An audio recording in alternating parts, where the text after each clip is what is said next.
assistance in those areas. It turned to my first question to you, Milton, is that particularly what you mentioned in your opening segment, which was about how regarding demonization and working past demonization and unpacking demonization. Yeah. Certainly your segments with him did that. And I felt through the tenor of conversation that happened as I tracked it through the YouTube and as I read through it earlier this week, you could see an understanding of some of those demonizations, and how demonization is actually formed, and how the promulgation of racist stereotypes generally, and in particular for Africa. Right.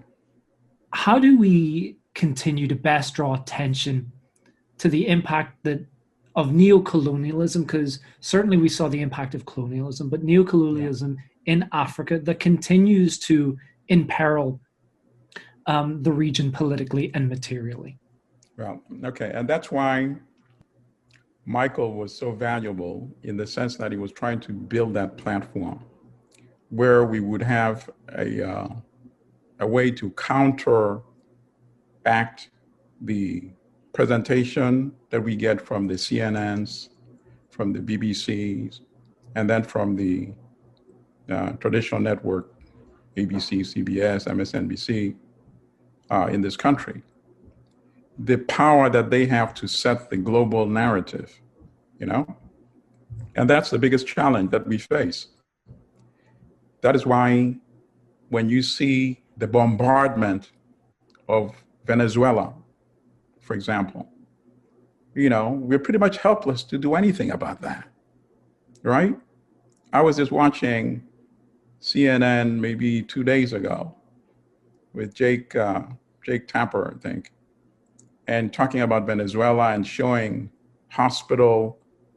decrepit hospital beds in Venezuela and doctors under a lot of duress. And they're presenting this as if the US has no agency in these conditions. In Venezuela, it's so preposterous. And yet millions of Americans would watch that and see, look at that corrupt Maduro. Look what he's doing to his people in Venezuela. And we have a multiplicity of these types of examples on a constant basis. So this is what goes on in a contemporary sense. So what we tried to do in our conversations with Michael was to show that this has a historical context. It's always been this way. Demonization was used to rationalize first the enslavement of Africans and the plunder of resources.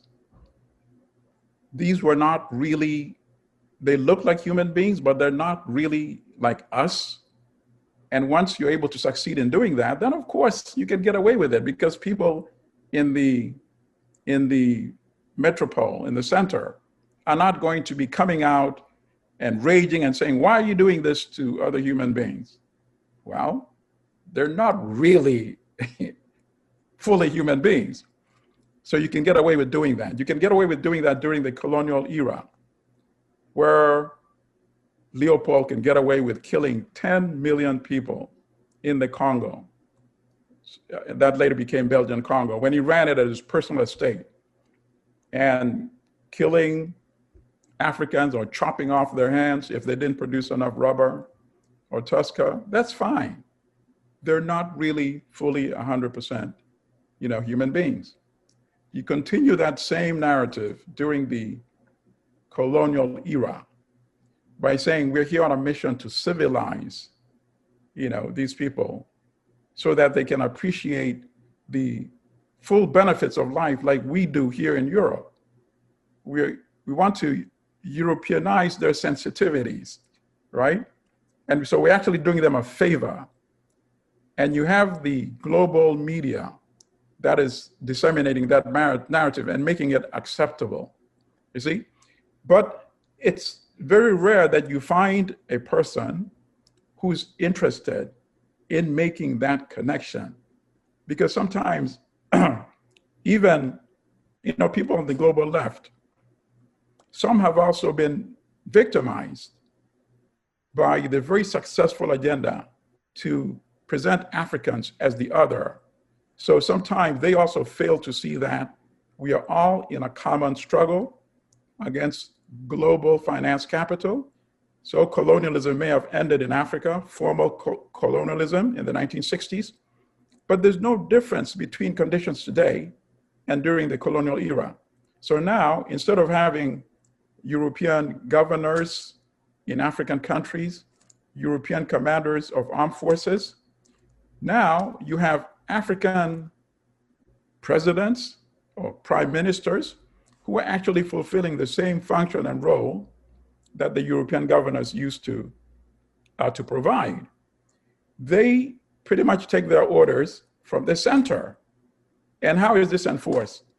Well, Kwame Nkrumah actually wrote about this in his book, which I highly recommend, called Neo-Colonialism, the Last Stage of Imperialism. He wrote it in 1965.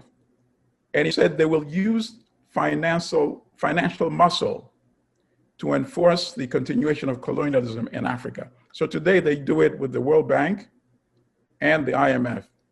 And he says, and he also said in the same book, occasionally when needed, they may actually intervene militarily and send troops to Africa, which of course they had already done in the Congo in 1960, when shortly after independence, they intervened. Patrice Lumumba was killed, and they imposed a puppet, Mobutu, who was maintained for 37 years by the West. And more recently, of course, the intervention was by NATO in Libya in 2011, when Libya was completely destroyed and sent back into the Middle Ages.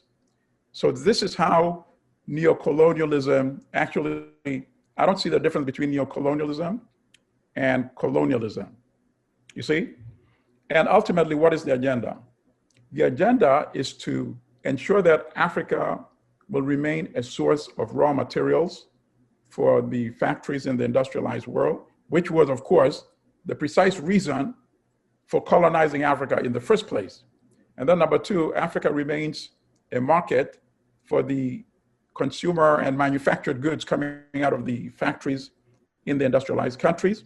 And then thirdly, Africa remains a source of cheap labor, because as Samir Amin said, you can have factories and in industries without industrializing, and which is the case in Africa. Most of these factories are owned by foreign European companies, either United States or Europe, and they have Africans as cheap labor employees.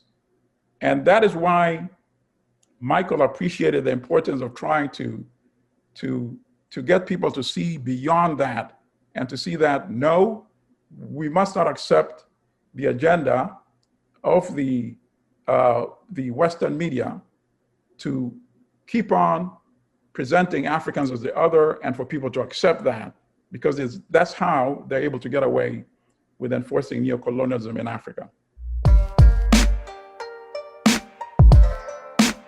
So we know that the main example of this, right? I mean, just the one that really, to me, is so visceral.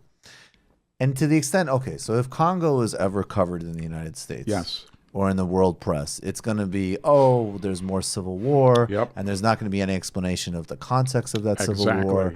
And people they very well might not know who Patrice Lumumba is. Mm-hmm. Or if they said, oh, Mobutu Sese Seko, who ran the country from the early 60s to 1997, yep, oh, this guy is so crazy and brutal, which he was. Yes, he was. And he flew to the United States and he did a shopping spree while his people starved. The CIA and the Belgians installed him, and we backed him for decades. Let's not necessarily mention that. Right. But then the other major thing that is fueling the conflict as we speak is this. Absolutely. The coltan, is it right? Yes. Explain that. Coltan Congo, I think, holds about 60% of the world's supplies. And that mineral, as you know, is used in pretty much every electronic equipment in the world. So think about that. So it's extracted from Congo, sweatshop built in China. Absolutely. Here. Right. Okay. And then Congo gets probably 0.00000001 whatever of any of the value that comes from its resource that's enriching the entire world. So that's one product, coltan. The big one now is going to be cobalt. And Congo has more than 60% of the world's supply as well. And cobalt is going to be big because it's going to be fueling the batteries for electric cars. And electric cars, as we know, is going to be the big wave, the next wave, as we move away, not as fast as we should be moving from fossil fuel. See? And Congo, if it remains the way it is today, is not going to benefit from that. And that's what Nkrumah meant. And that's also I just want to add why you need to start thinking of things like the Green New Deal in a global way. It's a great policy, and we should support it. And all credit to Alexandria Ocasio-Cortez. Right. But it needs to be globally integrated, practically because you can't deal with climate crisis without globally, but also because of precisely of what you're talking about. Right, but I'm glad you said that. Yes. And if I drift away from the stream I was going, try to guide me back. Okay. But because you said that, I have to bring this up. African countries cannot fight this war alone. We can't. It's impossible. It's so let me try to give a local example. Like in this country, if they did not have laws to protect citizens from corporations, think about what would happen. Well, it is happening. It is happening. But imagine if the laws didn't even exist. Yeah. It would be as bad as corporate it was feudalism at the beginning. Remember how bad it was, as bad as it is today, how bad it was when it was completely unregulated. 9-year-olds and the Lowell mills. Thank you. Yes. And those 9-year-olds are working in the minefields in the Congo today. So if corporations in this country can inflict so much harm on U.S. citizens, imagine a corporate nation like the U.S., because what the U.S. is actually a large corporation, going to Africa, the continent, unpoliced by anyone. Imagine. I don't have to even give you the details of what is really going on. You know, I think that alone should just be scary at the kind of, so for example, you brought up the war in Congo.